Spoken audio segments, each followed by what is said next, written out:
Tamil Junior, November 1977. Get ready. 10 seconds. 5 seconds. Start. நண்பர்களே, அண்ணாமலை பல்கலைக்கழகத்தின் பட்டமளிப்பு விழாவில் கலந்து கொண்டு உரையாற்றும் வாய்ப்பு கிடைத்தமைக்கு பெருமைப்படுகிறேன். இதற்காக உங்கள் அனைவருக்கும் என் நன்றியை தெரிவித்துக் கொள்கிறேன்.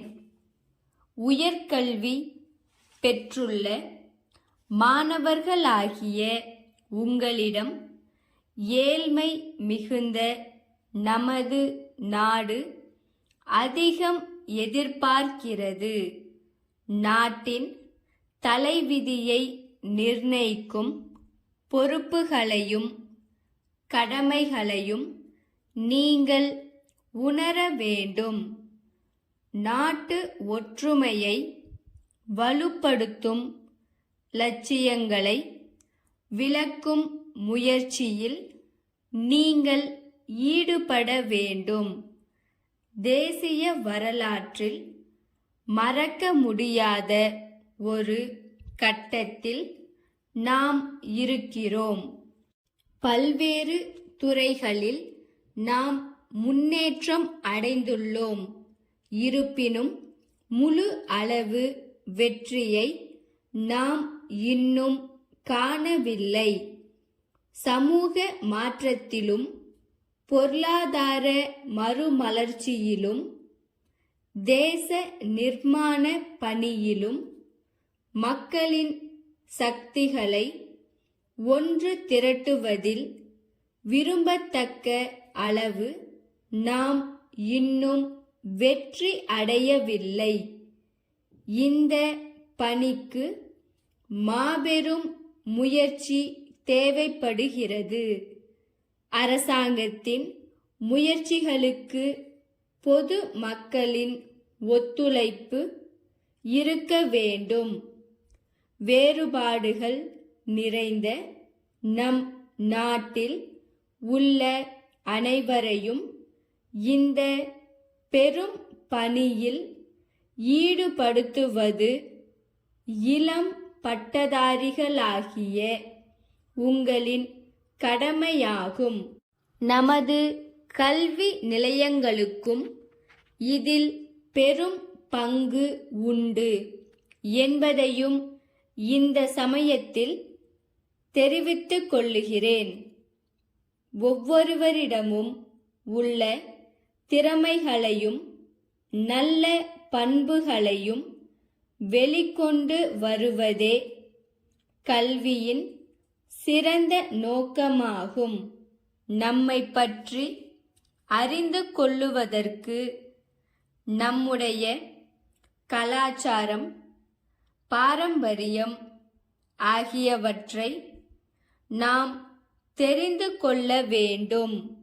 ஆகவேதான் நமது பல்கலைக்கழகங்களும் இதர கல்வி நிலையங்களும் இந்திய கலாச்சாரத்தோடு இணைந்த கல்வி முறையை கொண்டிருக்க வேண்டும் என்று காந்திஜி போன்ற தலைவர்கள் வலியுறுத்தினார்கள்.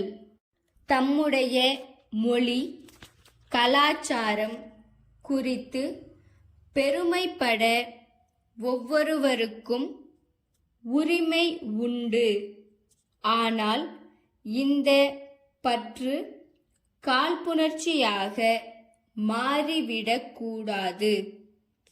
சகிப்புத்தன்மை, ஒருமைப்பாடு, வேற்றுமையிலும் ஒற்றுமை ஆகியவையே நமது கலாச்சாரத்துக்கும் நாகரிகத்துக்கும் முக்கிய அடிப்படையாக விளங்குகின்றன. சுதந்திரம் அடைந்து பல ஆண்டுகள் ஆகின்றன. இதுவரையில் தேச முன்னேற்றப் பணியில் பெரும் முயற்சி மேற்கொள்ளப்பட்டுள்ளது. ஒரு புதிய இந்திய உணர்வு தோன்றியுள்ளது. நாட்டு மக்கள் அனைவரும் அமைதியோடும் ஒற்றுமையோடும் வாழ்வதற்கான சூழ்நிலை உருவாகியுள்ளது. தமிழ்நாடு விவசாய சங்க செயலாளர் திரு கோபாலசாமியிடம் இருந்து தமிழ்நாடு அரசு தலைமை செயலாளர் அவர்களுக்கு 10 ஆகஸ்ட் 1976 நாளிட்ட கடிதம்.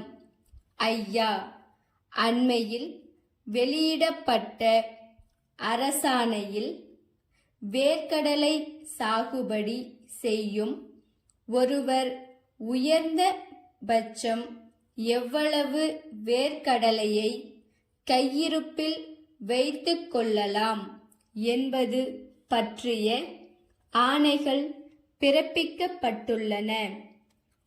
உரிக்காத கடலை 5 குவிண்டால், உரித்த கடலை 3 குவிண்டால் தான் ஒரு விவசாயி வைத்திருக்கலாம் என்று சர்க்கார் உத்தரவு கூறுகிறது.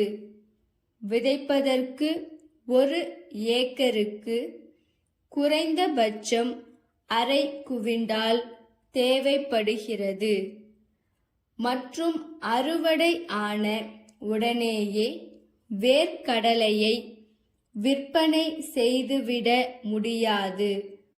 1 மாத காலத்திற்கு அதை உலர வைக்க வேண்டும்.